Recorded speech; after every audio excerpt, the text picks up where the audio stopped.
gonna do. Hello, everybody. Thank you so much for joining us. Welcome to Robert Bellissimo at the Movies. This is a film podcast where I explore all the different ways that stories are told on film with a guest. And today we are going to be talking about my favorite filmmaker, John Cassavetes. Two of his films, Faces from 1968, which starred Gena Rowlands, Lynn Carlin, and John Marley, and Seymour Cassel, and Husbands, which starred himself, John Cassavetes, Gazzarra, and Peter Falk. And my guest today is John D. Babcock, who is a writer. He actually wrote a play on John Cassavetes called Independent, which is a great play, one-man show that takes place in 1963, right after he had that fallout with Stanley Kramer, for anyone who knows that story.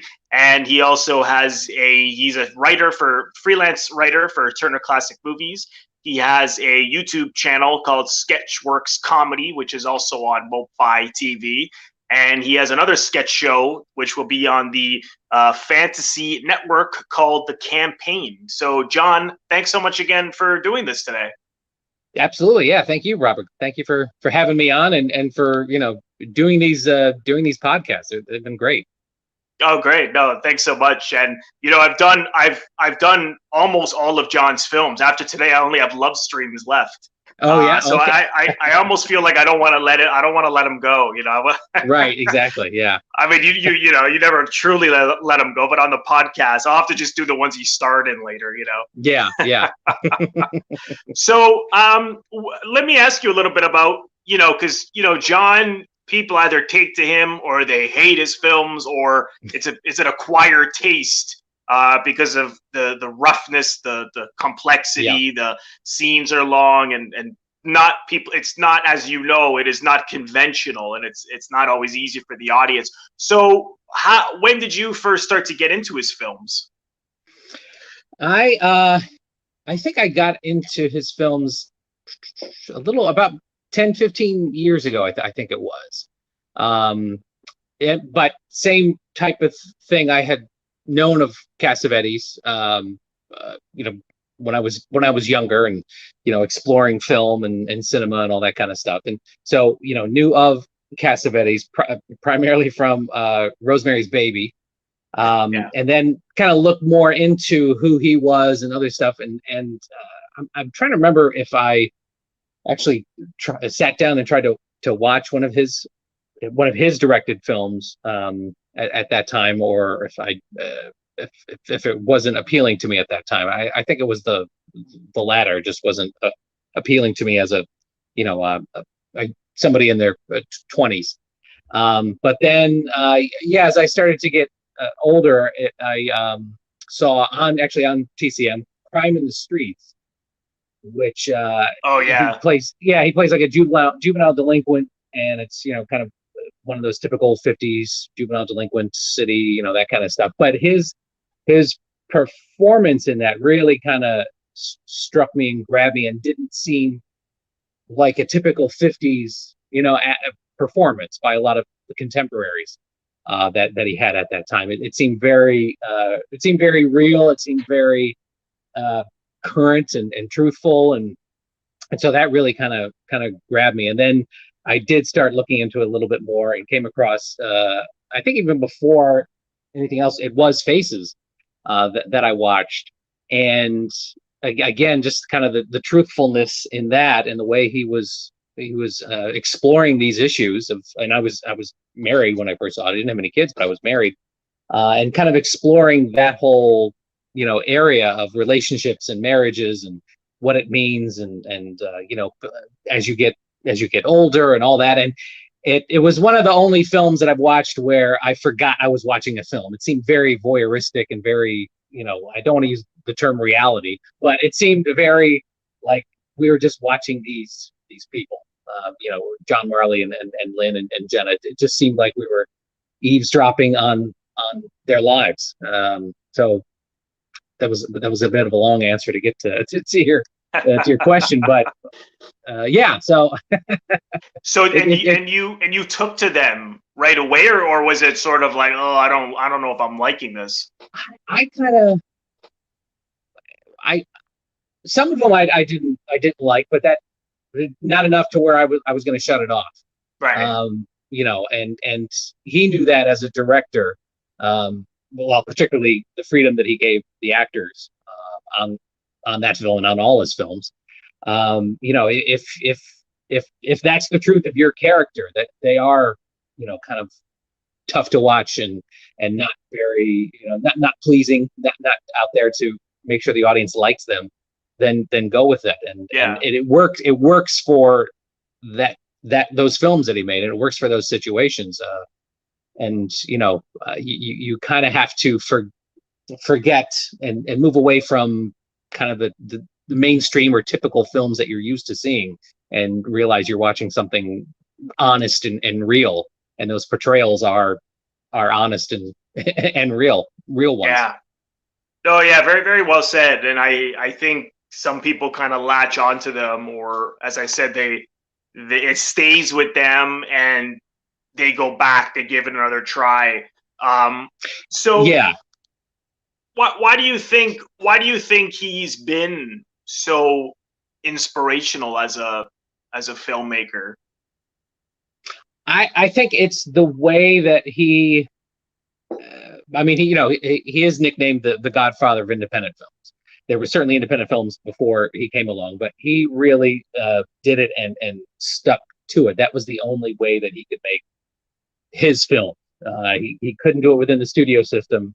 He couldn't, he couldn't get notes from everybody. He made these films the way he wanted to make them, and it was, as we know, difficult and tough for him, particularly in raising money and then trying to distribute it on his own and all that. But this is the way he was going to do it. And in reading, a lot of a couple biographies about him, and the Ray Carney book, Cassavetes on Cassavetes, with all those excerpts of interviews through the years, it was just what he was talking about in terms of Hollywood and how they have everybody conform to how they want to do things, and it's all about money, and it should be about artistic voice, and everything he was saying in those interviews from the 60s, 70s, up to through his day, still ring true today, even more so.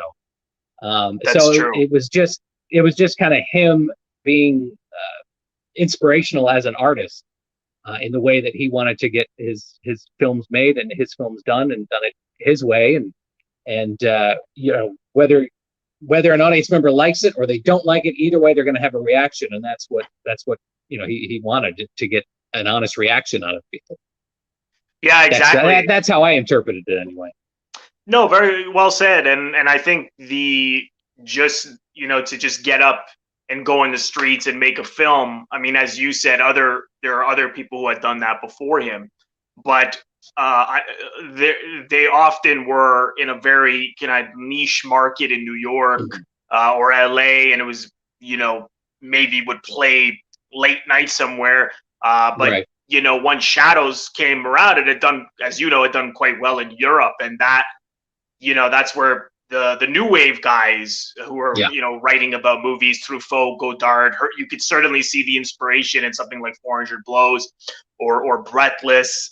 Mike Lee, another filmmaker, British filmmaker, who's has similarities to Cassavetes with his interests in the ordinary men, women, and families. Right. Also references, Shadows, Scorsese. You look at Who's That Knocking at My Door and Mean Streets and Alice Doesn't Live Here Anymore. Another guy who always referenced, Cassavetes just said, just go out and do it. Don't worry about permits and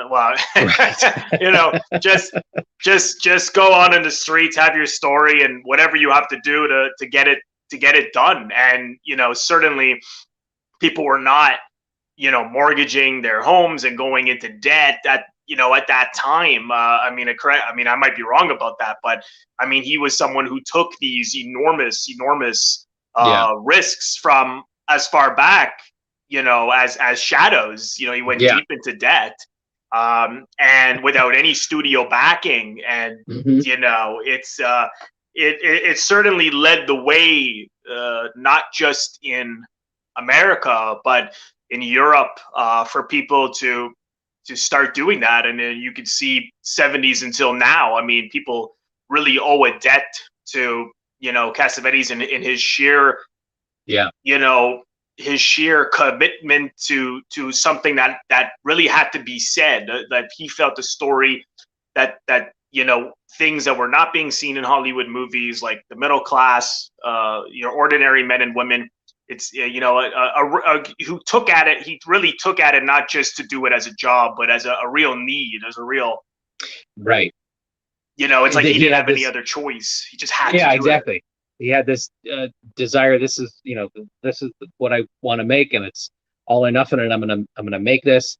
And yeah, interesting about Scorsese is I may be wrong on this, but I think when Scorsese made Boxcar Bertha and showed that to Cassavetes, and Cassavetes was like, you know, I'm so sorry, you know, your first film was so bad, or, you know, what have you. But then Scorsese credits Cassavetes with saying, like, make the film that you want to make. Yeah. And that one turned out to be Mean Street. So, you know, that's where it all got started for Scorsese, on that advice from Cassavetes, is, you know, do the film you want to do. Yeah. Okay. And he did. Yeah.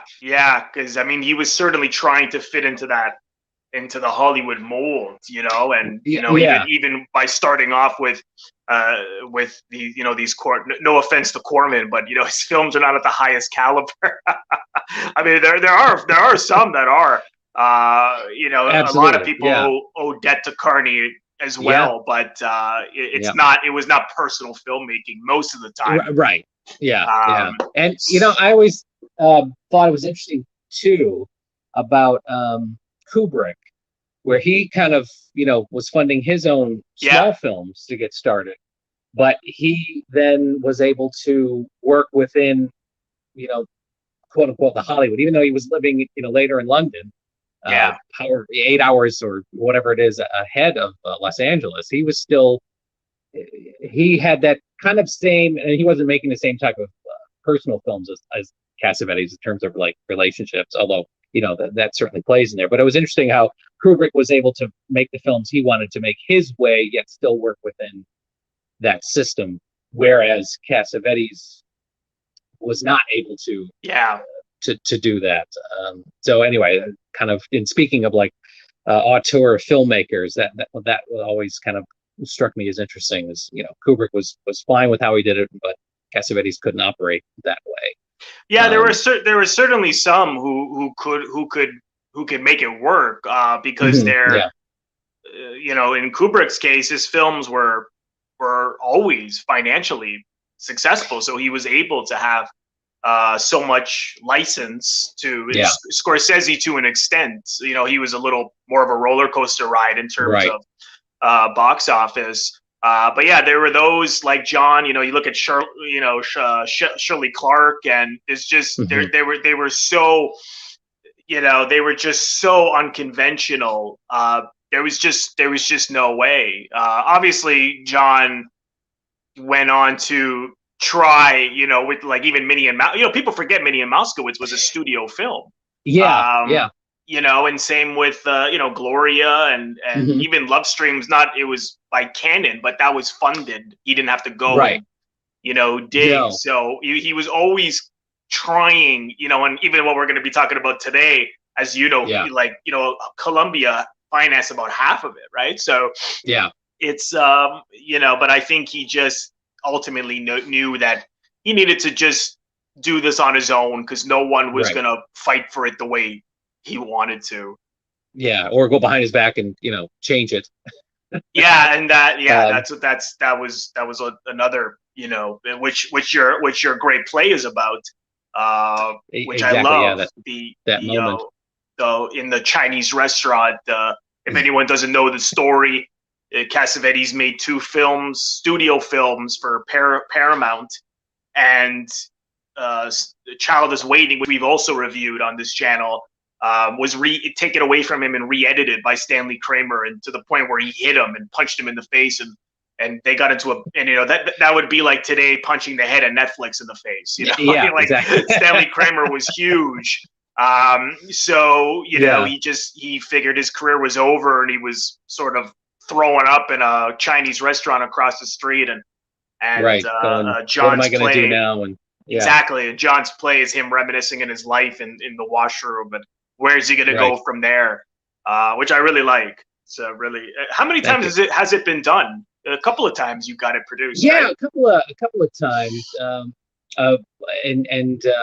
Here in Atlanta, and then we were invited to a college in North Georgia, Young Harris College, to perform it up there. So we've only done it a handful of times, and then with 2020, everything shutting down. So I'd love to reach out, to theaters again to see who's interested. I get a lot of when I do that and reach out, I get a lot of we love Cassavetes, and I have never gotten anybody going, who's that? What is it? That kind of well, that's good. It's always been very positive. It's just finding the theaters where those will fit in what they're in their season, or what their theater strives to do, and their mission statement, all that kind of stuff. But they're out there. Great. No, that's good to know. So hopefully there will certainly be more productions of it down the road. Yeah. So I'd love to jump into Faces, which we already briefly talked about. But how do you feel about this film? I mean, what do you like about it? Well, as I mentioned, I like just how real it feels, and it's dealing with kind of real issues in terms of relationships and marriage as you get to a certain age and a certain point in your life. I think how I saw the film, you had the John Marley character who is at the point in his life where he had worked and built up a career, got married, got the house, he's got all these things that you think will make you happy, but there's just something missing, and he's at that point where there's something missing here, and I don't know what it is, and what I have to do to change it. But there's just something wrong, and the excitement of kind of Gena Rowlands' character being there, and him having a relationship with her and everything. But yeah, so it just kind of watching that and really getting in, and it was interesting watching it again, as you and I have did. Lynn Carlin, a couple moments in the film, I was watching it and going, oh, she kind of looks like Jennifer Lawrence. There's a little bit of in her. It struck me. Yeah, I can see that. The eyes, yeah. The eyes, yeah. It wasn't obviously the hair unnecessarily or anything like that, but definitely the eyes. That 60s hairdo. Right. Yeah. Some things that she did. Anyway, and it was interesting to see John Marley's character and Fred Draper in kind of the men's section, and then you get the shift and you see Lynn and her friends going out, and and then where those two kind of come together, just really interesting, and probably is a real film about people in that type of relationship as you're gonna see. And him shooting it on 16 millimeter and blowing up. Actually, I spoke with going back to A Child Is Waiting. It was rumored that the assistant editor was the one who tipped off Cassavetes about, hey, Kramer's behind your back, re-editing the film. Yeah. And his name was Robert Jones, and I actually got to, doing research for my play, got to speak with him. Oh, wow. He was in his 80s as a professor at USC at the time, and I asked him about it, and he said, he confirmed, yes, I am the one who called him to let him know, because John was the director. I felt either he's going to be the director or not, but he had to make the call on any re-editing of the film because it was his. And then he told me that Robert Jones, was in the Naval Reserves and had to go away for 2 weeks, and when he came back, Cassavetes was no longer involved in the film. But he also told me that reason I brought that up is that when John was editing Faces, he came out to John's garage where John was editing it, and didn't initially thought I can help him edit, but then when he saw he was working with 16 millimeter and how easily that breaks, he was like, I didn't want anything to do with it, which I thought was kind of funny and interesting. Oh, I didn't know that. So that film easily breaks. The 16 millimeter, yeah. He said the sprockets on it, when you're kind of feeding it through or whatever, in those editing days, he said it kind of breaks pretty easily, and you have to go back and fix stuff. So, but anyway, that was interesting. Anyway, that was just kind of an anecdote. Yeah, no. I mean, any new trivia on John is always welcome. Did he mention how John reacted? I imagine he was furious. Did he say anything specifically that he said? No, he didn't mention anything specific like that, and he couldn't confirm, obviously, that that's kind of that Cassavetes had punched Stanley Kramer. That was always the rumor and what happened. And John's account was that he punched him. But no, he because it sounded to me like that he had let John know about that, and then immediately went, had to report for naval reserve, and then came back. So he never. All he learned was that John was no longer involved with the project. And unfortunately, Mr. Jones passed away just this past February. And he went on. He won an Oscar for Coming Home for writing the screenplay. So he did a lot of good things. But unfortunately passed away. But I was grateful and happy that that's great. You got to meet him. Me. And get that information. That it was invaluable for the play and all that. That's great. Faces. It just really watching it again, it just struck me, and as we discussed, it's not it's a little bit tough in parts because you're watching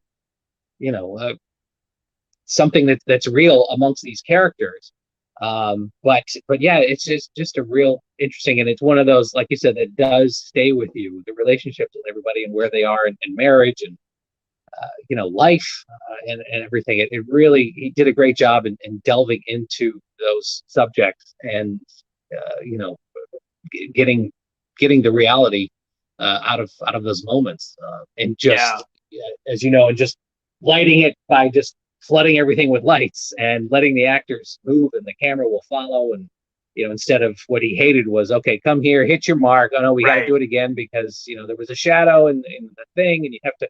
So, he was like, okay, just flood the room, actors go, and, you don't have to worry about the camera. The camera will find you. Yeah, he gave them so much freedom. I've seen this, I've seen it quite a few times. I first saw it when I was, 19. So before I could really have any really true understanding of it without having, been in a relationship or anything like that. And, now here we are, 15 years later, and I'm pretty much the age of some of the characters, except John Marley, maybe. Right. Yeah. And some of the older guys in there. But that's what's so great about John, is that they're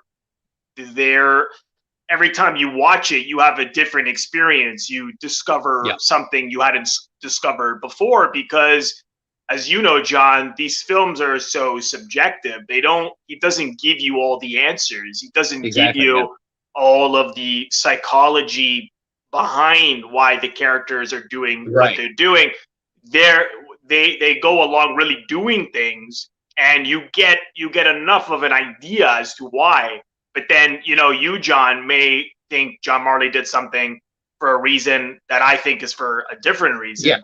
And certainly just on my last viewing was, here's these guys who are so, competitive and almost boyish and kid-like. I mean, they're businessmen, all about him is a businessman off the top. And then the next scene, him and Fred Draper with Gena Rowlands. And, that scene it's so long and not in a bad way. And I know, a lot of the times that was the criticism he always got was, well, why doesn't he get to the point? But see, he doesn't, as you know, and for anyone who perhaps doesn't know Cassavetes films too well, or if you do, he, getting to the point is just mental, it's just, okay, I get it. They're unhappy or they're trying to impress her, but he wants you to live with it. He wants you to exhaust you with it. He wants you to feel it. He wants you to live with those people and really see the ways in which they interact. And in this film, hence the title Faces, so much of it is about these masks that we wear. And the first, they're drunk, they're with Gena Rowlands, who's a prostitute, and trying to impress her like two little kids, like all these charades and the dancing and the singing, and it goes on until suddenly, when Fred Draper realizes that Gena likes John Marley more than him, he gets vicious. It's that rejection that sets him off. And he's, what do you charge? Asking her what she charges, and it changes the whole dynamic of what's going on because of these insecurities. And you see that before we went on air, we were talking about how there's a connection between these two, and often the men are so insecure, and they have so much that they have to prove, and they're always performing. They're always trying to be funny. They need these identities so much. And what's so interesting is that when he goes home, he's still having a good time with his wife until slowly you realize, oh, wait a minute, this is not as fun as it seems at first. Because really, I think for me, this is what I picked up on my last viewing, was the strength of their relationship at that point was only the fact that they could laugh together, but there was nothing beyond that. He couldn't offer anything else but his house, and he's working, and she's bored at home, a housewife, and she wants to go out to see a Bergman film. I love the line, of course, I don't want to get depressed tonight, and then when he says, I don't have it anymore, he doesn't know what else to do. His whole idea of a relationship is, okay, well, if I pay for everything and we have a good time, that'll be enough. He doesn't know how to communicate with her. He doesn't know how to talk to her. And again, just those insecurities of, like, when she said, when that memory, when he's in the pool room and he has that memory of her saying he's not that funny. And then boom, he goes to her and says, I want a divorce. And he storms off and goes to see, telling her he's going to go see another woman. I mean, it's so embarrassing to even because as you said, John, you feel like you're there because of, he doesn't just have a close up; it's a super close up, and that documentary feel. He has the camera in places that are, just above their shoulder or right up in their face, and it's so immediate. So, I mean, that was what I really took to it from, having been, in a few relationships over the years myself. You can't just expect someone to be happy with a couple of things. You have needs, they have needs, and it's not easy. And I think he figured it was going to be easy, and now he's being tested, and he has nothing else to offer her. Was that your experience? Yeah, no, I would say, and also it was, and I say also that like I was kind of alluding to earlier, he had built all of this to a point, and it's like, okay, well, what's left? Am I happy with all of these, all of these things? I'm bored, basically, is kind of John Marley's, and some regard Lynn, who is at home making sure the home is kept, and oh, here's your dinner and here's your beer, and all that kind of stuff. But I did get all of that in his kind of looking for something different to excite him, which is where kind of the Gena's character comes into play, and how that goes in, and yeah, definitely, certainly with Fred Draper in the beginning, like I said, where they're trying to impress, like they're in their in college or in their 20s or something like that, and they're doing the old routine from their college review or what have you, and so yeah, all of that, just getting to a point, and because Marley is, it seems, and I get that he's in a job that he doesn't really is satisfied with any longer. Right. It all just becomes routine, and he's lost kind of that interest, that spark, and so it's it's easier for him just to kind of, if you will, blow everything up. I want a divorce, and doing this.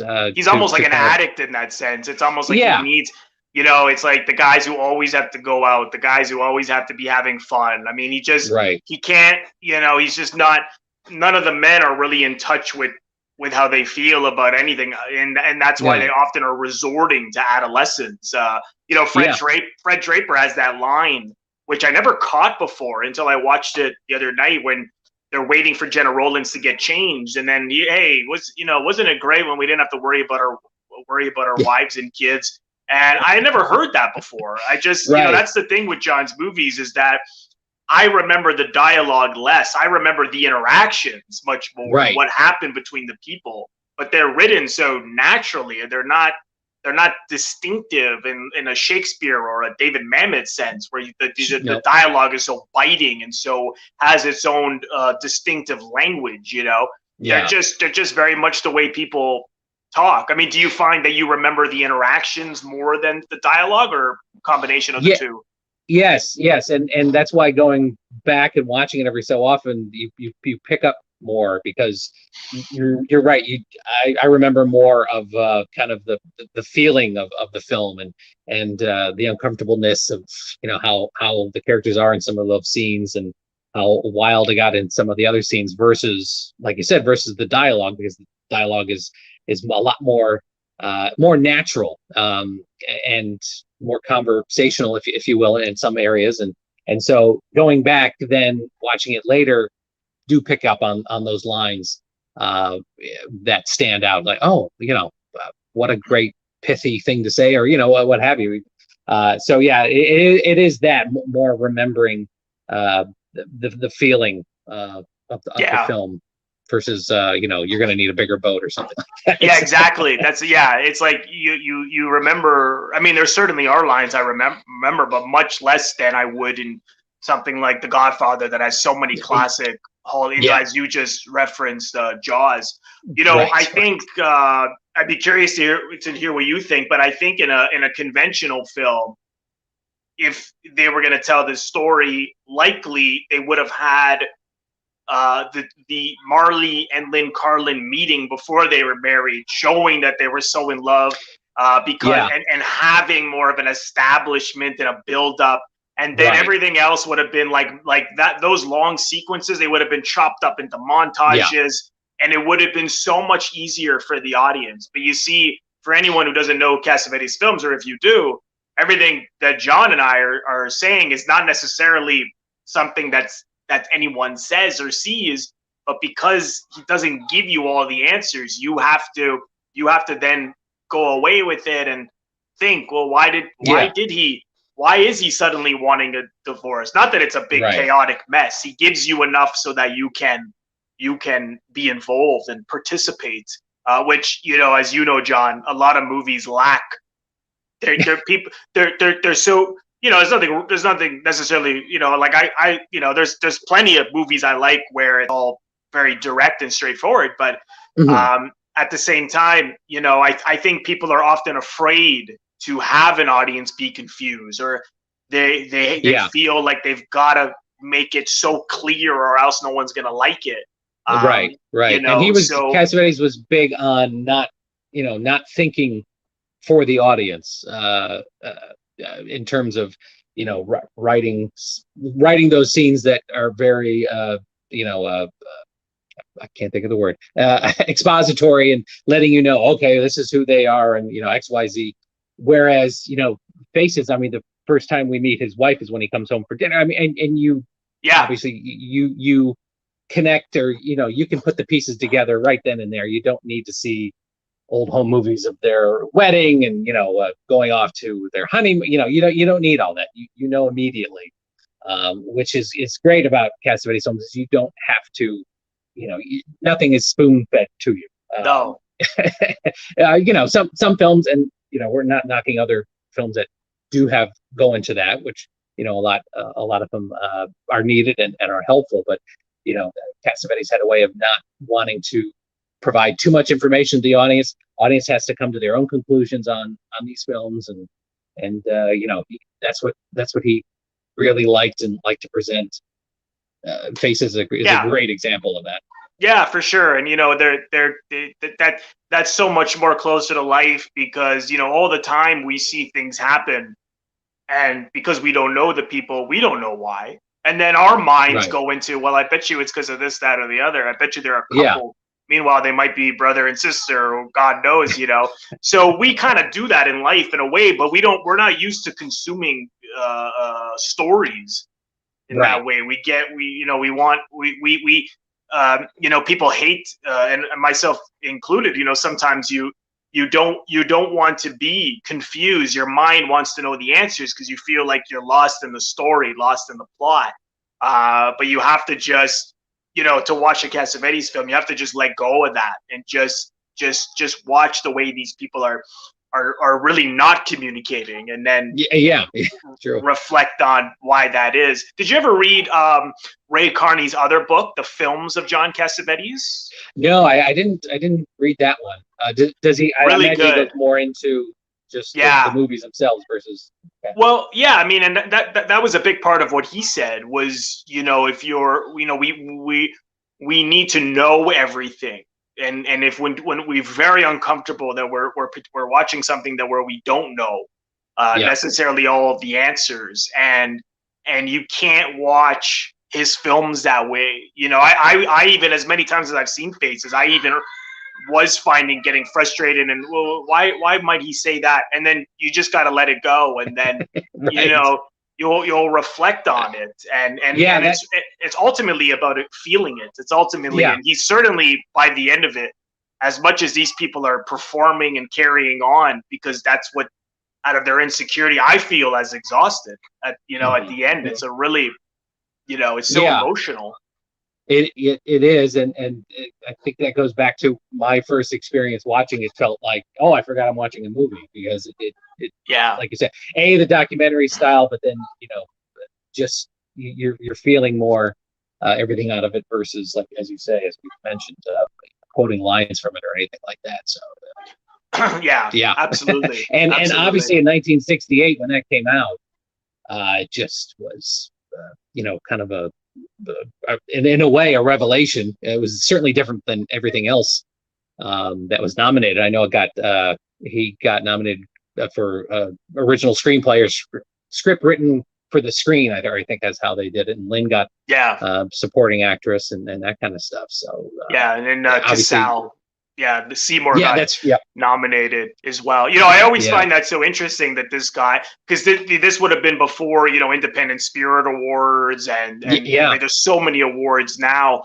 I don't even know if the Golden Globes were around then. I think they were, but I'm not sure if you know, John. Yeah, I think they were. They were. Yeah, by 68 they were. So you didn't have like all of these, So I mean, I can't. I don't think I've seen a film like this is 16 millimeter. That would be like someone now shooting a feature on their iPhone, which they're encouraging more and more people to do, and then seeing that get nominated. Like I haven't seen an iPhone movie, I think Tangerine. I don't know if you heard about that film Tangerine. I think that was on an iPhone, and that was a big. But that would be the closest thing I could see to getting that much notice, Right. True. So, and how much easier it would have been for Cassavetes now, maybe, with using a phone versus having to, raise money to get 16 millimeter film and get a camera from some, there's just so many things where you can, just right on your phone. Well, it would be so interesting to see. I imagine he would have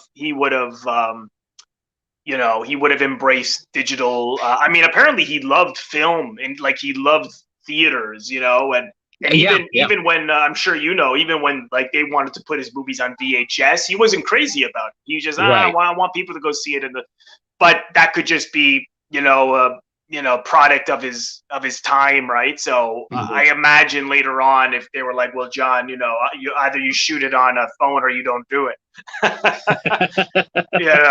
I imagine he would have done it.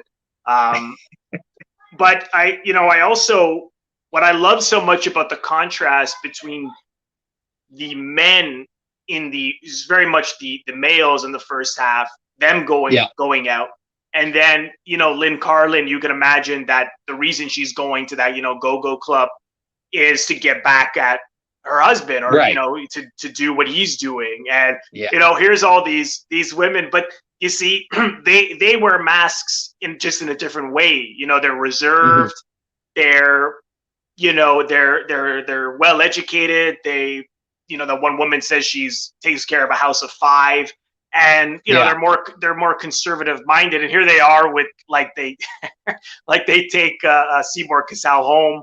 This freewheeling young guy. And what's so incredible about it is, as he's dancing in the apartment, everyone's so uncomfortable except the old woman, who suddenly starts to dance, because she's got nothing to lose, and I don't think, I think everyone else, because he wasn't that much younger than the rest of them, there's always that fear of, something intimate may happen. But I suppose because she was, 30, 40 years older, or, I think there's more of a, wow, no one's going to take this so seriously. But then, of course, when, it's such a heartbreaking scene when she just asks for a kiss from him, and then talks about, that her marriage is stale, and she's, it's so sad, but at the same time, it's almost embarrassing. Yeah, it is, and it's great to see how he did that with, okay, here's what men of a certain age and how they're reacting, and then now we're going to see the women. We're going to spend time in showing kind of how the women who are married and of this age, which it was great to see both in one film, kind of both of those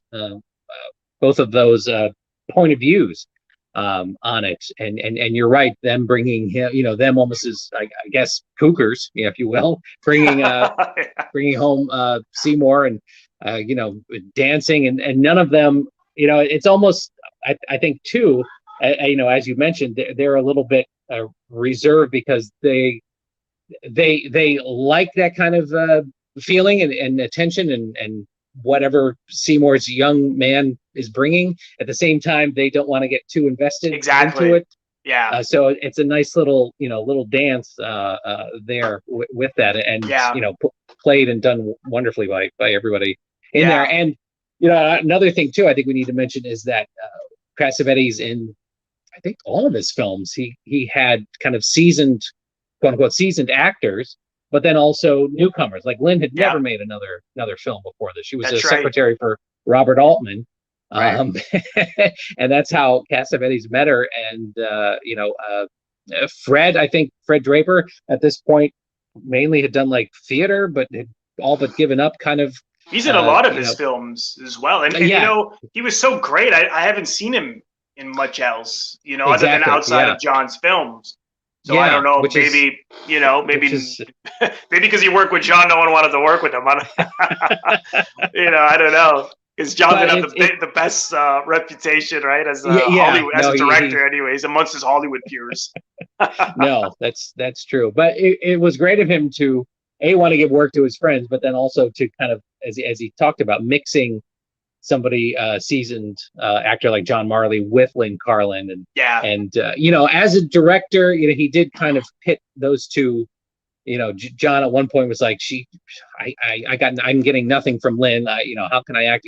And he's going to Lynn saying, you gotta do more. He's ready to walk. What do you? And working on that and saying to John Marley, he's like, you're the one who's got the problem, not her. Why don't you? That kind of playing a little bit of that. But and I think I know Cassavetes mentioned like mixing people with a lot of experience and with less experience, because the people who have more experience will see someone with less experience and kind of get that energy and that feeling that they bring to it. And then obviously the newcomer will observe and learn from somebody who's been doing it a while. So, he did it for a very good reason. And obviously it works because Lynn got an Oscar nomination in her first film there. Well, yeah, I mean, she was really, really terrific. And, that scene that's a good point where you bring up that they all like Seymour Cassel, but they don't want to they don't want to get too involved in his looseness, really. Because I think they're ultimately afraid of what that's going to bring out of them. And then when that one woman does, and the only reason he stops is because Lynn Carlin gives him eyes that were like, Yeah. let's be alone somewhere.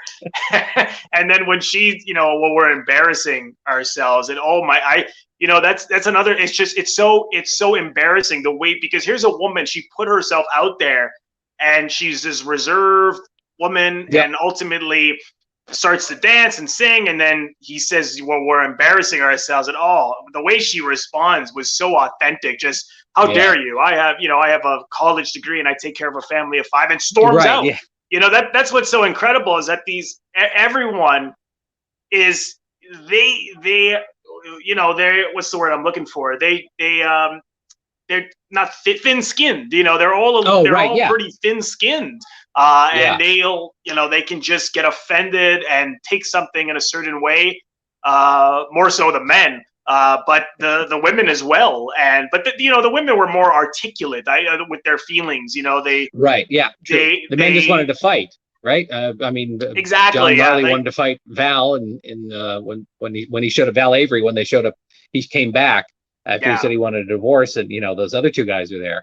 They were ready to, well, then you see all that, you see all that competitiveness. So what do you do? I'm a businessman. Oh yeah, well, I do this. Oh yeah, and it's just like, I make more money. Not that they say that, but you can see this, like, it's like, and I've seen people do that. I've seen people say, well, I make more money than you, and well, no, well, and just these battle of egos and insecurities. And I love Val Avery in all of John's films, and I thought that was brilliant, that scene when he's alone with Gena and he really tells her his problems, and then makes it takes his tie off and makes it seem like he slept with her, or fooled around with her or something. But you see how offended she was, because I think ultimately why she liked John Marley and why John Marley liked her was there was a connection that was beyond like a sexual attraction. I think they both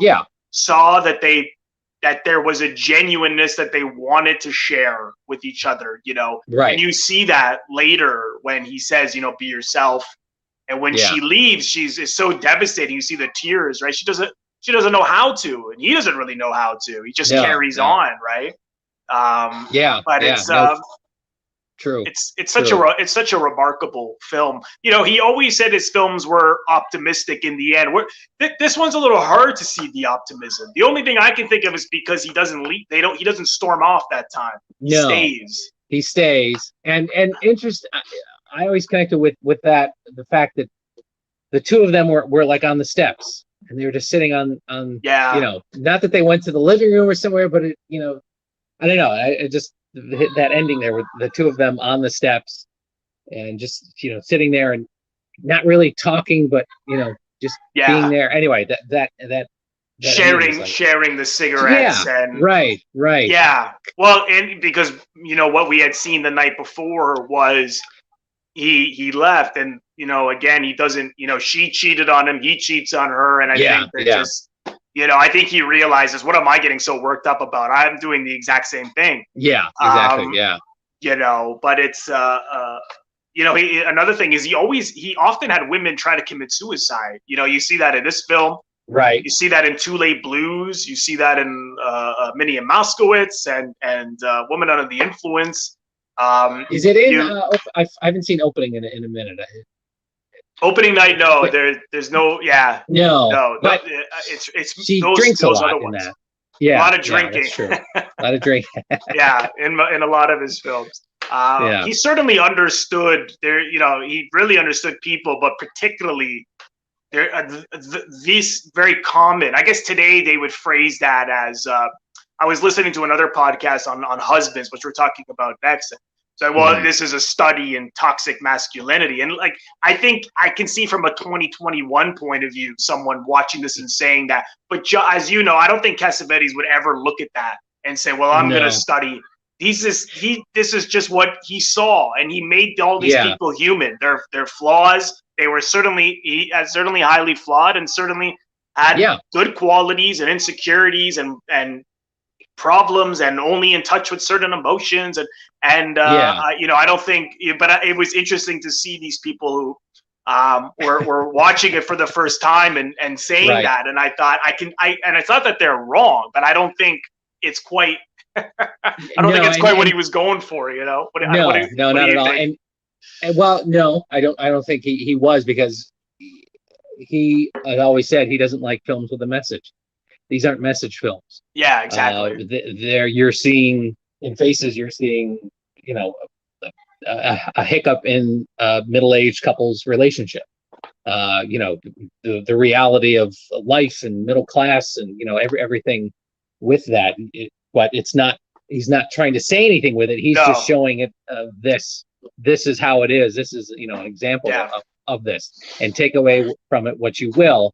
But, you know, I'm not going to tell you. Just like he doesn't tell his actors what he wants out of them. He's not, you know, I don't have a message for the audience. I'm just showing this relationship here with these people. Same with husbands. So it really speaks to that filmmakers, particularly what would come in the 70s. Like it was very much just bringing you into that world, and this is what it is, you know. And you really feel that he loves these people, you know. I think. I'm sure you read this, but towards the end of his life, the guy who wrote Michael Ventura, who worked with him, a writer who wrote a book on love streams, and made that great documentary on making of love streams.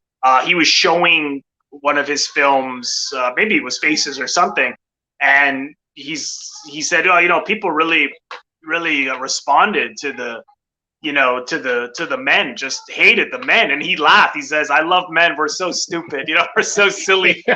Yeah. You know, and that's the thing. I mean, I think he just, you know, he just knew that people were not black and white, you know. Right. Exactly. No. And that's, you know, kind of films since him, well, even while he was still alive, it had gotten into, well, even before him, his films, you're right, are not, this one's black and white. Everybody has a different shades of gray, and they're human beings. And that's what he loved, human beings, and you know, as flawed and as wonderful and as, you know, everything is. And, you know, he's got some great lines in the Love Streams documentary about, you know, being an optimist and being in love with love, and all of that kind of stuff. He could see and he could recognize that there's, you know, for as great as somebody may be, they have some flaws. And you know, everybody has got, you know, nobody's perfect. People make mistakes, and, you know, here are some films of people making mistakes and realizing it and coming back around. So, you know, nobody's alone in that regard. No, well said, very well said. Before we move on to husbands, did you have any last words on Faces that you wanted to bring up? Faces is usually the one when people, when they have asked me, you know, what film of Cassavetes should I start with? For me, it's Faces. I know Shadows is kind of possibly even more pure Cassavetes, and it's got, you know, that's another great film as well. But for me, I think it's telling people to really watch Faces. And you know, if you're connecting with that one, then, you know, you're going to connect with him. So Faces has always been the one that I tell people to start with, of who want to, you know, get into and start watching Cassavetes.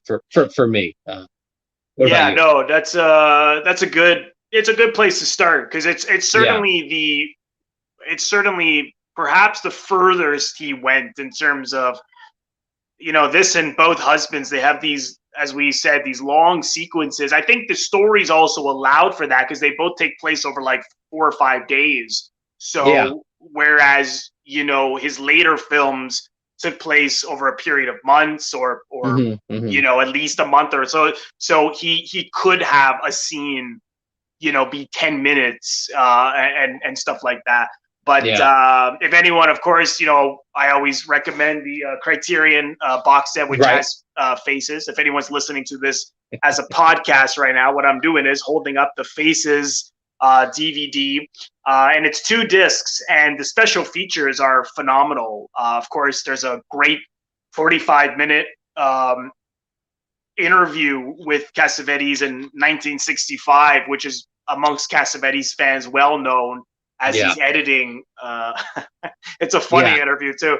as he's editing the film, and there's other interviews that really go into the making of it. And we'll be here forever if I go into how much Right. went into this, but just very, very briefly, it took 3 years from the beginning of shooting until the release. So if you really want to know why, yeah, it's all on the DVD, and of course in Ray Carney's books, Cassavetes on Cassavetes, he talks about it a lot.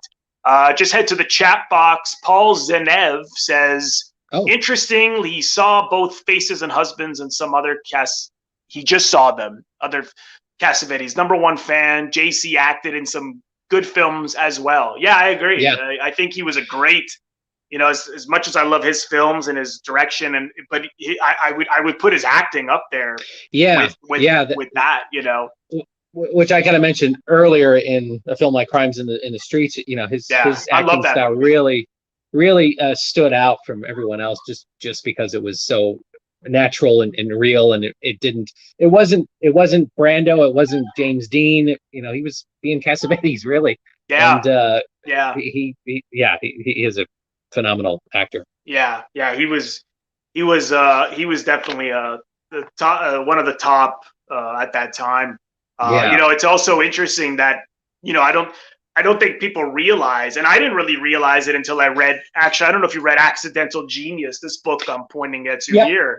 I have it right back there. Okay, great. Yeah, it's such a great book, and I didn't realize in the 50s how big, more so in TV, but he was a big deal. Like I think Peter Falk said, he got everything. He was getting, and we got the crumbs, Right. Yes. Yeah. All the, they were doing out in New York, all those great live dramas. Yeah. Written by, Rod Serling, Patty Chayefsky, Studio Ones and the Playhouse 90 and all that. And, him and Cassavetes doing a lot of those. I know, Robert Redford did a number of those. It seemed like such a great opportunity in New York for actors to kind of work their craft, and Jack Klugman, everybody in kind of that era, which is kind of they get in there. What's that 10,000 hours, which makes you an expert. So they get that work in, and that was really how people broke through in the 50s. Absolutely. Actually, speaking of Crime in the Streets, you can get the live TV one, because he also did the live TV special that Sidney Lumet directed. You can get. I'll send you the link, John, because there's I have it. There's a little box set they released with about 4 or 5 of them, and 2 of them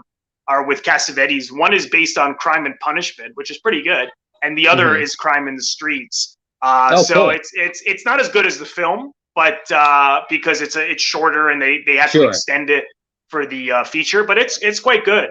It's really good. So I'll send you the link on where you can get it. Yeah, thank you. Yeah, I'd love to see that. So jumping into Husbands now, I have if anyone's listening on as a podcast, I'm holding up the DVD. I don't have they just released this on, I'm sure John, on Criterion a year ago. I don't have the Criterion disc, but I have, this one came out in 2009. But this is a great, just a bit of a rundown. It follows, not that even, John's movies are less on plot, more on character, but 3 middle-aged husbands with wives and houses in the New York suburbs who go on a wild spree after a close friend dies of a heart attack. Ending up in London, the 3 must confront their own mortality and decide how to spend the rest of their lives. That's actually pretty accurate. that is very accurate. And how do you feel about this one? About Husbands?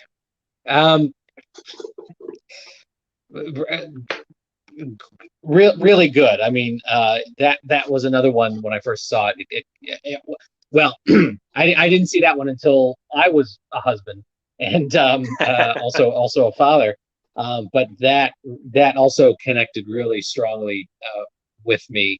And that whole concept of, you've got a tight group of four friends, or, you and 3 other friends, and one of them, dies, and you're really not that old.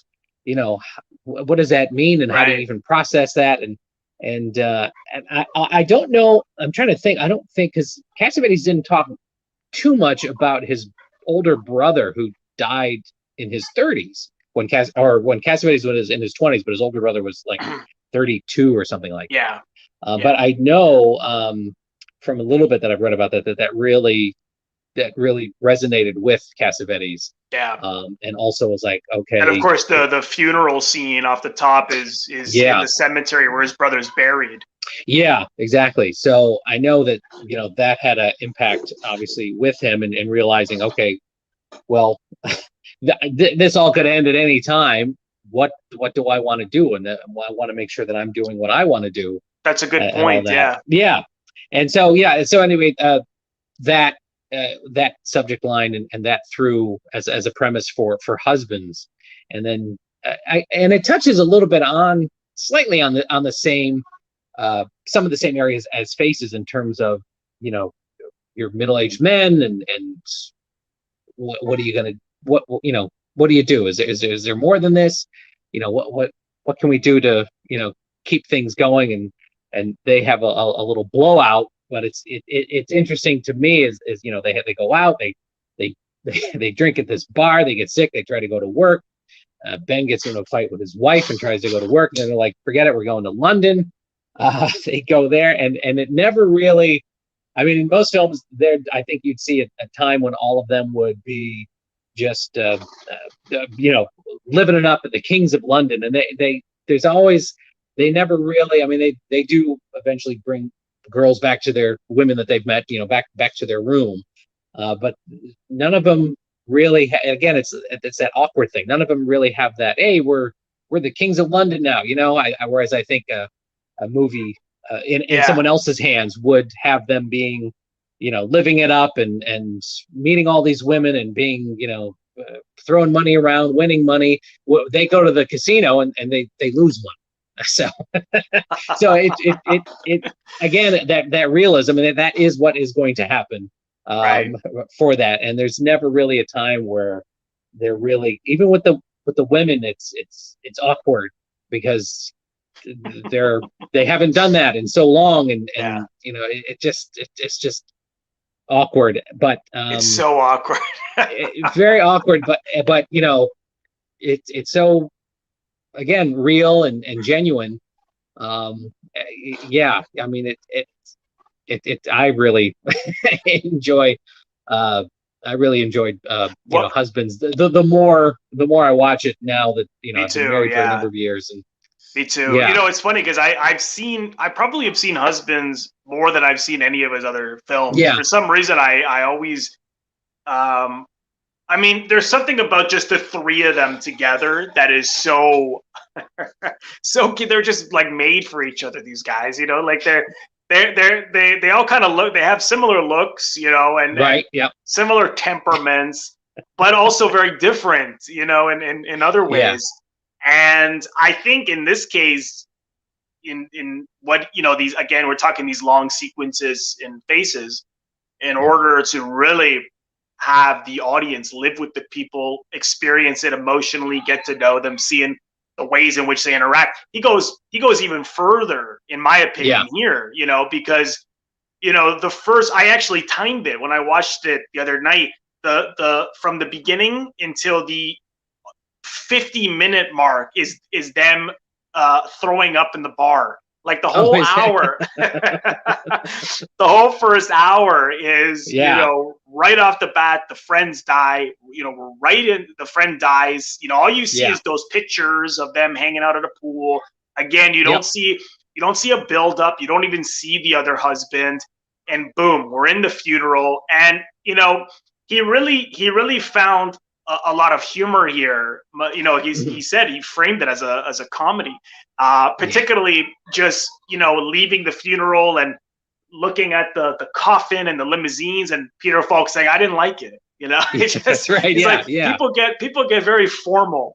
People get very formal at funerals. This guy wasn't like that. So they start to see the absurd nature of life and death. And I mean, I think really all these guys want to do is hug each other and cry it out and say that they're scared.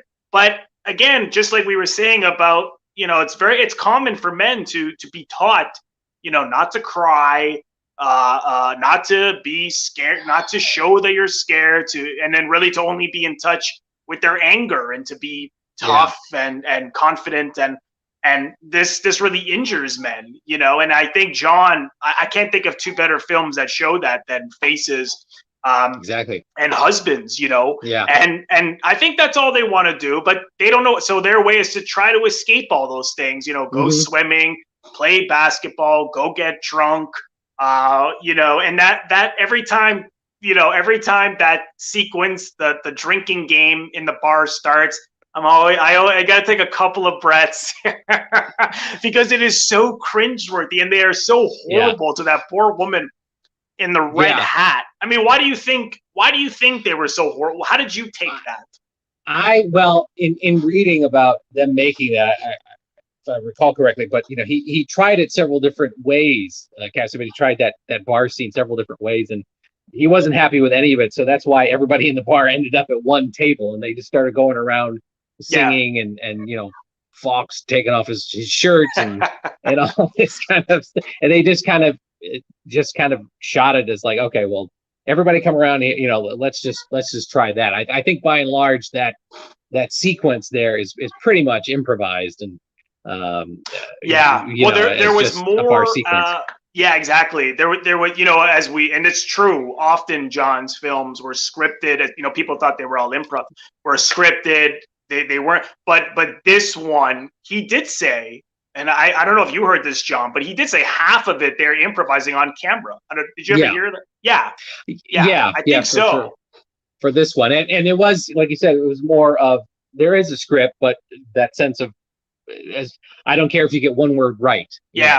As long as we get as long as your character is emoting what you want your character to emote, and all that kind of stuff. So, because he definitely, you're right. People said these are improvised, but no, he wrote them. Yeah, they're written, but they're just. There's even a novel on Husbands, which he never released. Yeah, right. Yeah, true. That's very true.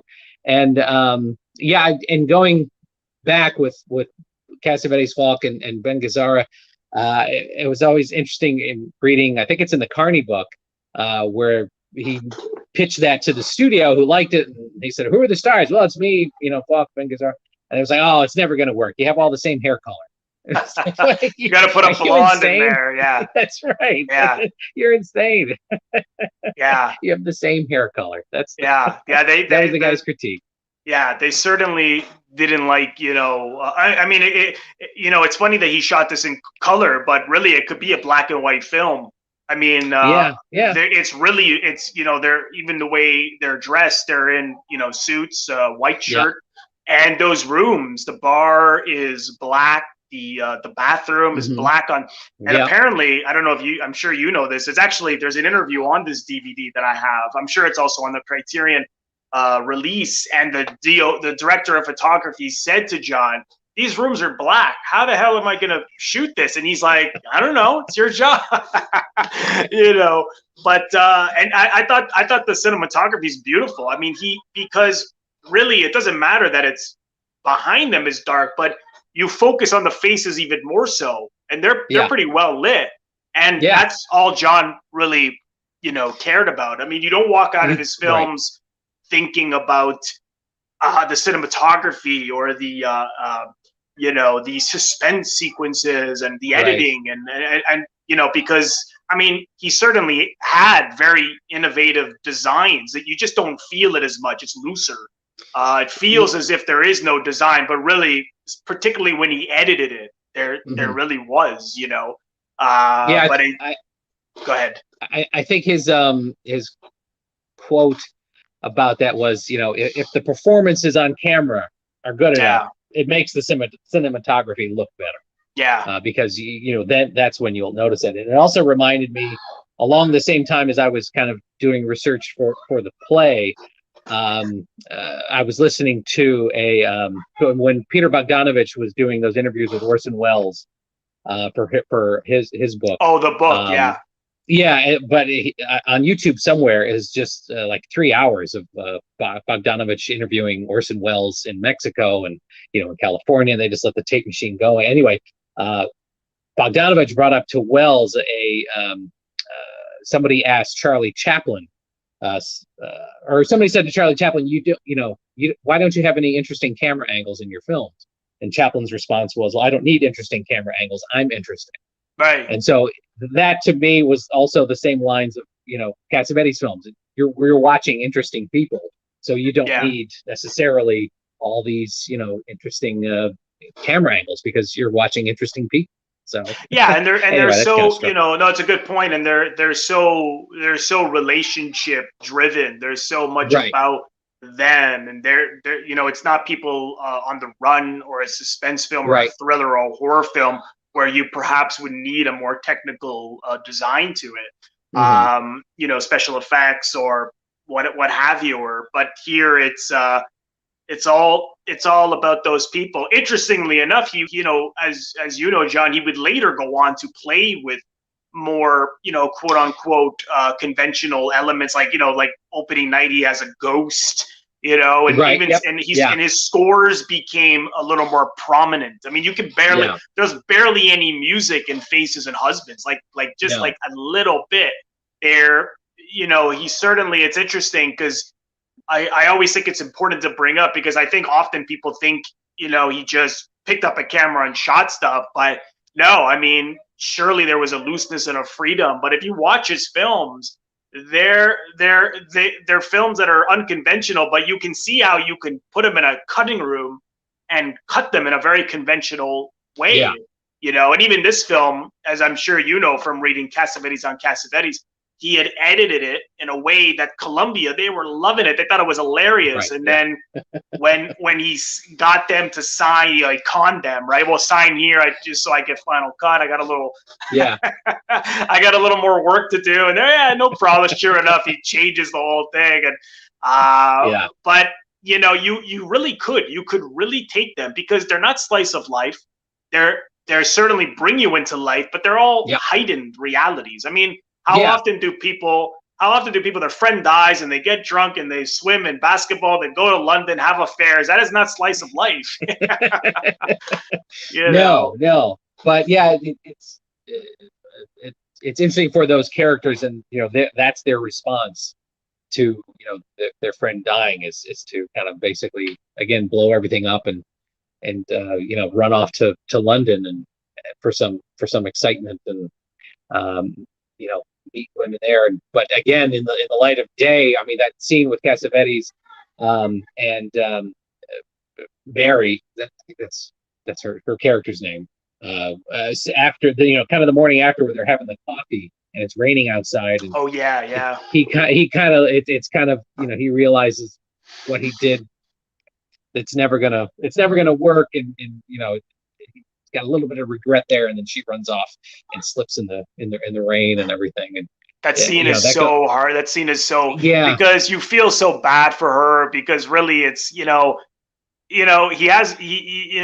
goes, all of them, they all go too far, and I think he realizes it, and he doesn't do it gently. It's being only in touch with anger. So he insults her, he humiliates her, and of course she's going to storm off, Right. But that's ultimately what that was his way to get out of it. It's like, he's not gentle. None of them. They're not gentle men. I actually, I was hoping, I forget the woman who played that part. Her name is Jenny. And I forget, you would happen to have her name handy. I forget her last name, but I was in touch with her because she said she was going to come on the podcast. And Jenny Runniker, yeah. And she seemed, but I maybe she lost interest, but she on the Criterion, she's interviewed, and the scene right before that where and again it's another scene where you're like, oh, what are you doing? Like he's wrestling with her, and she's telling, and so she says that she felt that was like as if he was like raping her, and I thought, oh, like did you take it that way? I didn't take it that way. I took it as his character just being so out of he's been married for so long, he just doesn't know how to kind of react around another single woman. And so I took it more as they turn into kids, I mean, he regresses back, and he's awkward about how to, okay, what do I do with a woman I've been married for, they never say how long, but you assume quite a while. He's got kids and everything like that. So I took it as more he's been out of the game for so long that he does all of them. They don't know really. Same with Peter Falk, and to some extent Ben Gazzarra, although Ben's character kind of his problems are the worst. Yeah. He's really looking for a way out, and escape, and excuse, and he's obviously, I don't want to spoil any of it at the end, but his character, the route his take. But Peter and John's characters, just to me, were like, they're so awkward at trying to be single and impressing women, and trying to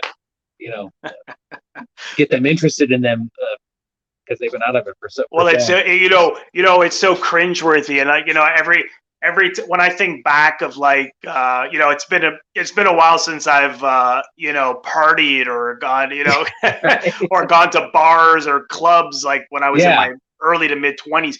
But you always see and I'm sure I've done it myself. You always see someone coming onto a woman, and she's clearly not interested, and it's so embarrassing because they don't read the other person's. Clearly not. And you see that's how I took those. And you see that with Peter Falk when he goes up to those women and he says, he's like smiles, like, well, I'm looking for a woman, and you see that they're, I think one of them says she's going to call security.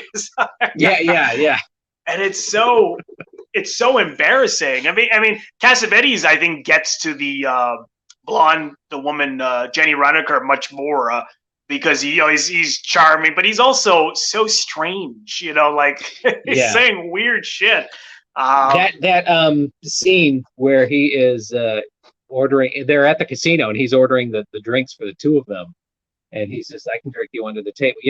That scene there, I really enjoyed, because from what I've read of the same books that you have about Cassavetes, that him kind of looking at her as he had a way of looking at other actors kind of through the top of his head, saying, "I can drink you under the table." That little confrontation seemed to be very Cassavetes, not as an actor, but as just as a person. And so I always, in writing Independent, that was one of the scenes that that I know that I told the actor to kind of watch, to kind of get that's really kind of, to me, Cassavetes. Oh, for sure. I think a lot of all of their personalities are really in this. Oh, yeah, absolutely. Because they, I'm sure you saw the BBC, the documentary at the time, which is people could find on YouTube. It's also on the Criterion disc. But these guys spend a lot of time together and changing scripts and asking themselves what they would do. So and certainly just from reading a lot about Cassavetes, talking to people, you've talked to people who've worked with him, and so have I. And certainly when you see him in Husbands, I think it's a lot of himself is in this guy Gus. But and just that, John even said about this movie is that this is their night out. Like that 5 days, this is these guys, and there's plenty of boy left in them, and I think they totally regress. Because it's a midlife crisis. They're afraid of what's next. They're afraid to go home. They're afraid to go to work. And they don't know how to express it other than to try to look for excitement and escape. Again, it's like an addiction, right? It's like, something's wrong and someone takes a drink, or they go and do some drugs or whatever. Their way is, well, let's go to London. Let's do this. And ultimately, it's eventually like, well, let's go home. This didn't work out. Let's go home.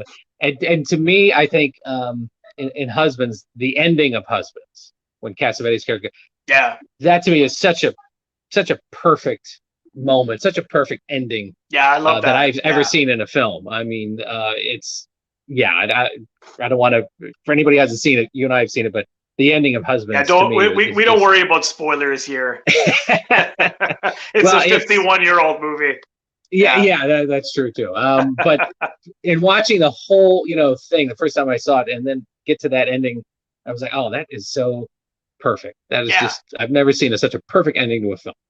Well, I love what he said about, because people, he was saying, oh, it's an optimistic, and people were like, well, where's the optimism? Like he cheats on his wife and he goes home and that's it. Like obviously he's on, and then he's like, no, but the reason, he goes, didn't you hear what Nick Cassavetes, his son, is, as is in it. He's like, oh, Dad, Mom's mad, you're in trouble. And he goes, look, that means that he's important. If he wasn't important, like then if she didn't care, then that would be negative. But if he's in trouble, then he's obviously important in their lives. And I thought only John would look at it that way, But if you notice, John, as he turns in, he starts to laugh. It's like you can barely tell, but as he turns, he's smiling. I don't know if you ever picked up on that. If you just watch the last shot, to look again. Yeah. But he does. Okay, I'll have to. Yeah. Sorry, what were you going to say? You had a thought there. Well, just that you're right. That's Nick, and also his daughter Alexandra. Yeah. Who plays the real little girl? Who that moment when they have the bag. Peter's going to his house, and he looks up the drive and he sees his daughter walking down, and she just comes over and starts crying about whatever. It's such a great little moment. And when he goes inside, he's going to get yelled at or whatever. He's going to get what's coming to him. Yeah, both of them, and, exactly. And it's they leave Gazzarra there. He doesn't want to go, and so he stays. No. And they ask each other, what's he going to do without us? It's left unresolved, right? It's not, again, just like life, things are not always resolved. Yeah, exactly. I was going to say. What you're right, just like what is going to come to that guy? Because he had major, we see him earlier, and that's a hard scene to watch. He hits his wife, he hits his mother-in-law, and then as soon as he leaves, pulls a knife on him. Yeah, like it's a tough scene to watch. And as soon as he leaves, he makes what he does with showing the insecurities. They're always checking about their own personality, and right away, I'm a funny guy. Right? It's like that's what he's concerned about. At that moment, he's more concerned with whether he's funny, and you even see John Marley say that to Gena Rowlands. Another thing I never picked up on. He's like, well, maybe I'm insecure. He's like, well, not that that's my problem. Like they don't want to let go of that idea that they carry of themselves, that other people know about them. They don't want to go outside of that. No. So in the case of these guys, just going back to the drinking scene, I mean, I really took that scene where they're really humiliating that poor woman in the red hat. I just thought because they didn't feel she had feeling in her songs, and because they are all about trying to feel and experience the death of the friend and grieve, and so it's almost they're projecting it on her.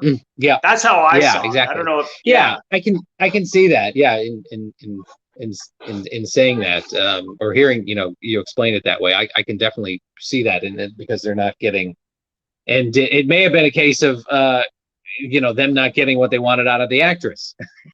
But could be. In the context of the scene, it's she's not really, they feel there's more that she can be giving at that moment. And I know that Cassavetes, like you talked about, after he got you're gonna have final say, at that first screening, he went back and edited a couple different ways, in different angles, and they speculated he just he had so much fun on this, he didn't want it to end. He knew if he edited it, turned it in, that's the end of it.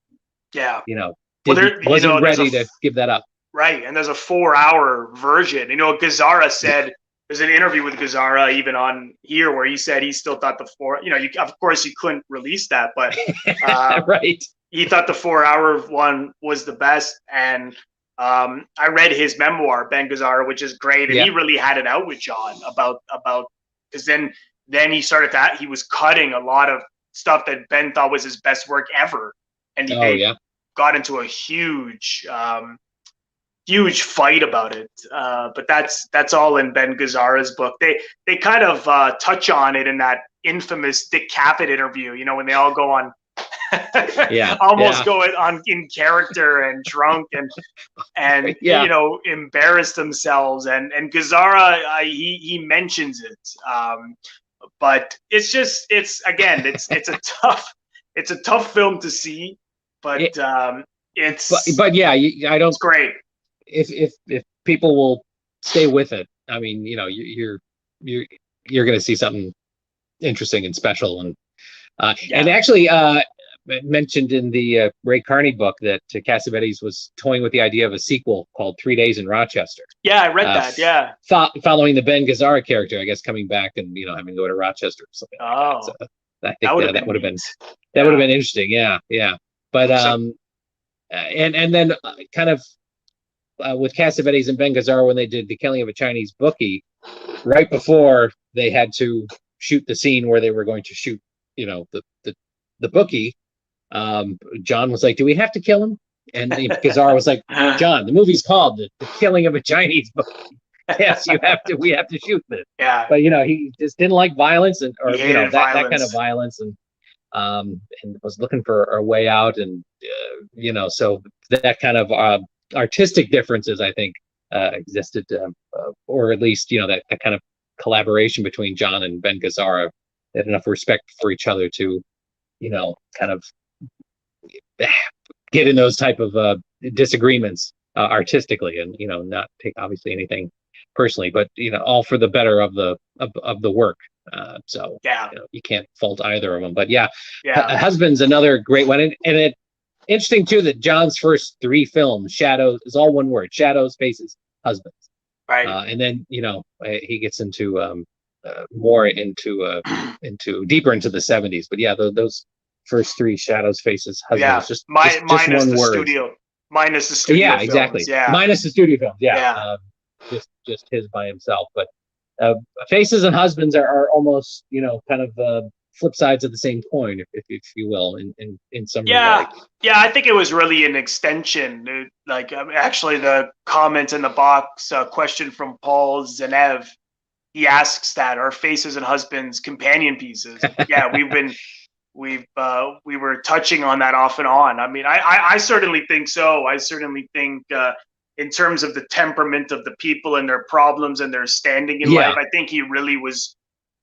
It was like the next chapter. I mean, we see them more at home in Faces, and then this is them out where something else, another problem comes up. Yeah, where in Faces it's a little bit more divorce talking about and examining that to a degree, and then Husbands is death of somebody, you know, when you're still young, and, you know, 40 is not too terribly old, and, you know, somebody dies at 40, that's like, oh. So yeah, where you know, they're not direct sequels or anything like that. There's none of the same characters, but they do, like you said, explore those same areas, and it's very interesting to see both of them back to back. And I think you know, I think Husbands also has a lot more humor. I mean, and it does. It's so organic. I mean, I also love in the when they're throwing up in the and you know, Falk and Cassavetes are in the stall and they lock the door, and how much it bothers Gazzara that he's not in on it. He's knocking. You know, and then he comes in and sits, and they leave. Yeah, right. You know, every time I turn my back, you guys are giggling, and then even on the train, you know, they're loud. It's like they're kids. You know, like it's hard to believe that one's a dentist, one's an architect. You know, but it's an extraordinary film, and as I said, I'm sure it'll come back to Criterion, because it was on Criterion Channel once they released it on the Criterion Collection a year ago. But you can get the Criterion, order it from Criterion, or this is the one I have, which came out in 2009. The other DVD, but I don't think it's on any other major streamers Actually, that I know think of. Amazon Prime. I think I Oh, saw it really? on there. Yeah. Wow. Okay, I didn't know that. I gotta double check, but Yeah. yeah, I did. I know I did see it on Amazon Prime. Okay, so So it's that's on some yeah, streamers as well. yeah, Okay, yeah. great. All right. Well, But John, sorry, I cut you yeah. off. What were you gonna Oh, say? no, no, no. I was just gonna say, some of the other ones. I don't know, but definitely, I know I saw it on Amazon Prime. Faces is I don't think that's I don't think that's anywhere Yeah, so it's on streaming. the Criterion channel. Oh, like you were saying. Yeah. Okay, I'm sorry. Yeah, yeah. Okay. Yeah, it's just in terms of a major streamer, it's Right. on there, and it has the featurettes as well. But Oh, perfect. for me, the box set. I mean, I've had this since 15 years. Right. It's just it's like it's anyone who's a director or a screenwriter or an actor or a DOP. I mean, it's a film school within itself. Yeah. There's a lot to learn from what went into his films and how he got them made and how they were perceived and the receptions and so on and so forth. So it's a great study, you know. And there's a lot of great interview clips on YouTube as well. Yeah. There's like he did one that's about 8 minutes long, promoting opening night on some news channel, and he starts off, talking about how great it is, and then he goes off on this tangent about Hollywood, which is just fantastic. Yeah. Someone only recently put the whole like 40 minutes on there. I don't know if you saw it. Oh, really? Because for years it was like a 5-minute clip, but someone, I don't know where they found it, but it's like a half an hour or so. Oh, really? Okay. You'll find it if you type in Cassavetes on YouTube. It's on there. That's a great interview. Just before we go, you had mentioned that story before we started on your trouble with the Grease parody. Oh, right. Yeah. With so as you mentioned, I'm involved with Sketchworks Comedy, which is a sketch comedy group in Atlanta, Georgia, and this is actually their 20th year. I haven't been around with them for that long, but anyway, I was involved with a Grease parody that we did in 2018, performing it, and also wrote a few like interstitial scenes. But it was written by a writer named and an actress named Katie Hogan. So we performed it in Atlanta, and it did very well. We got from Broadway World Atlanta, we got the best original work non-professional. And we did 8 great performances here in Atlanta. Found a location in New York, Improv Asylum, NYC, that wanted us to come up and perform it there, and we were selling tickets for that and scheduled that to come up in August of 2019. And then 10 days before that was going to happen, we were hit with a cease and desist from the rights holders to Grease. So we had to get a lawyer to explain this is a parody, but they still didn't see it that way and didn't want us performing our Grease parody. So the owners of Sketchworks, Brian Troxell and Julie Scher, they decided to sue them for preventing us from performing this parody show, which parody is protected. Spoof, parody, Weird Al Yankovic, SNL, all those. I mean, that's you can go back to Carol Burnett when she came down with the Going with the Wind outfit on. So yeah, they decided they would go forward, and so we put a lawsuit in against the rights holders to Grease from preventing us from doing our show, and that's gone through a lot of they wanted this case dismissed. The judge says no, there's a cause here, or not a cause, but they have cause to sue you on this, so it's going to go forward. And we put in motions a couple weeks ago explaining, basically breaking down, and had to explain why this is a parody, and getting into the nuts and bolts of everything that is a parody of Grease about it, and how it's protected under that. And we're just waiting for the other side to respond. But several attempts to negotiate out of court have fallen apart, and so yeah, we're kind of basically, Sketchworks is basically fighting for their First Amendment rights to for free speech and to do a parody of Grease. Yeah. So it's really interesting. And then also, I think there was a thing where it came out that when Trump was president, he was trying to stop SNL from lampooning him, and it's like, I didn't know he tried to stop it. Something along those lines. I didn't read too much into that, but parody lampooning, that's all a part of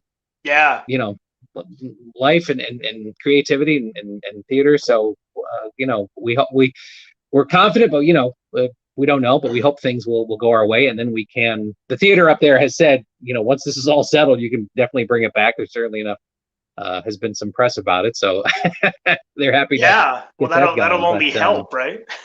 Yeah, that'll only help. So we'll see. I mean, we're hopeful, we're optimistic, but it's got to go through all the stuff and through the courts, and we'll see what happens. But I hope it works out. It's really kind of interesting. Yeah, we do. Thank you.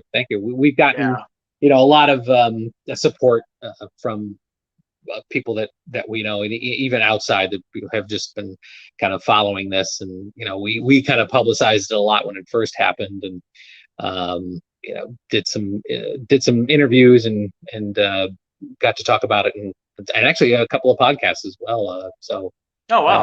We'll see how it all turns out. Like I said, we're hopeful, and I hope we're near the end. We're itching to do this again. Well, I hope it works out. I mean, that's too bad. Thank you. Yeah. But you hold it up and everything, so hopefully it'll work out for you guys. Mm-hmm. Thank you. So I guess you should mess with Grease. I don't know. Yeah. Or they should mess with you, maybe. I don't know. Yeah, that's if they hadn't sent us the seasons. And it was interesting. I was talking to I had an email exchange with a producer in New York City, because we were inviting everybody to come and see it, when we thought we were still doing it. But he said, I can't come, but best of luck with it. He goes, what's interesting is that Grease, when it was first on Broadway in like 1972, it was itself a parody of like 50s life. He goes, but in his opinion, and it's only his opinion, he goes, as that musical went on, and certainly became a movie, and then started to get be performed more and more, he says people took it more as a serious, less and less of a parody of 50s life, and more as a kind of a serious 50s musical. Right. And they forgot that this really started off as a parody itself. And so for us to do a parody of what started as a parody but then transformed into something else was kind of he said that was kind of interesting, that you're doing a parody of what really started as a parody, but then that's true. It is very parody. I mean, it's from the 70s, but it's very almost making fun of some things from the 50s for sure. Yeah. Right. So I don't know why I never noticed that till now, but nobody. Well, he said, the when hair the film and came everything, out, right. He said when that movie came out with Travolta and Olivia Newton-John, then that's when, in his opinion, people started taking it as a serious musical and less of a full-blown parody like it was when it first hit off Broadway and then Broadway in the early 70s. So just kind of interesting, and I'll keep you updated on where things are going with it. Let me know. I hope it works out. And you can find John on Sketchworks Comedy, which again is on MOBFI-TV, and I'll leave the link in the description box for John's comedy show there. And we do a weekly news parody called Sketchworks News Break that MOBFI runs, and then it's also on YouTube, and we're on Facebook and Twitter and all that. Well, we don't air it on Twitter. We do the link to the YouTube, but Instagram and Facebook, it's on there, and it's every Tuesday. In fact, one will be coming out later today. Cool. But it's just which we started a little before quarantine, just as something to do and actually promote our live shows, and then quarantine happened, and we just started continuing with it every Tuesday. We got over 60, almost 70 weekly news parody episodes, and that's great. It's getting some attention, so that's awesome. All right. Well, again, the link is in the description box below to where you can find John's YouTube channel. And thank you so much for those of you who tuned in and asked questions and left comments. Really appreciate it.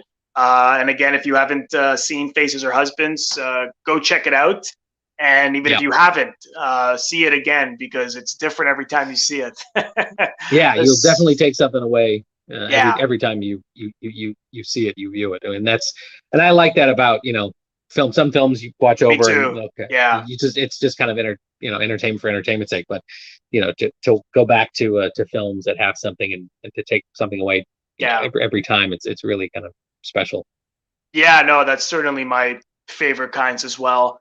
And for those of you, if this is your first time on my channel here, please consider subscribing. Just press the subscribe button right next to the description box below, and then click the bell in order to get a notification every time I go live or release a new video.